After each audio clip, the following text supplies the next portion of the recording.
میں نے اپنے چھوٹے بیٹے کو حافظ قرآن بنانے کا ارادہ کیا ہوا ہے، مگر ٹیلی ویژن پر سوالات کے ایک پروگرام میں ایک عالم دین نے بتایا کہ قرآن کو حفظ کرنا ایک نفل عبادت ہے جبکہ اس کو سمجھنا زیادہ افضل ہے۔ یہ سن کر میرا جذبہ ذرا سٹ پڑا ہے۔ آپ کا اس بارے میں کیا خیال ہے کہ یہ آپ کا ٹھیک ہے؟ کیا حفظ قرآن کی اتنی اہمیت نہیں ہے؟ جو بات انہوں نے کہی ہے وہ صحیح کہی ہے کہ اصل شے تو ہے قرآن مجید کا سمجھنا۔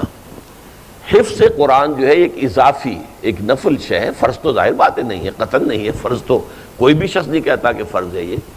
لیکن جو اس کے درجے مقرر کر دیے گئے ہیں اس میں بڑی مغالطے والی بات ہے۔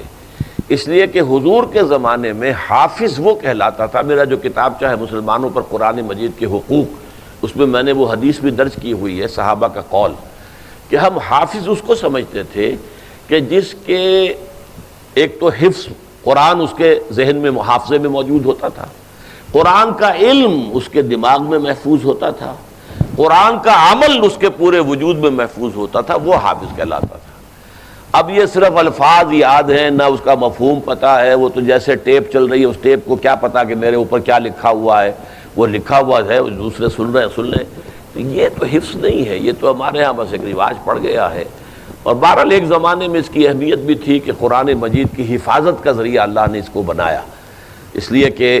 اگر اس وقت لکھنے لکھانے کا اور کتب خانے اور چھاپے خانے اور یہ اور وہ اور ٹیپس اور آڈیوز تو تھے نہیں، تو اس لیے اس کی جو اہمیت پہلے تھی اب وہ رہی بھی نہیں ہے۔ البتہ یہ ہے کہ اگر آدمی یاد کرے اور جتنا زیادہ یاد کرے گا اتنا ہی اس کے پاس ایک دولت ہے، خزانہ ہے۔ البتہ اصولی طور پر جن صاحب نے وہ بات کہی ہے، میں نہیں جانتا جس نے کہی ہے، صحیح کہی ہے کہ قرآن مجید کا حفظ ایک نفلی عبادت ہے، اس کا سمجھنا یہ ہمارے لیے فرض ہے، اصل شے فرض سمجھنا ہے۔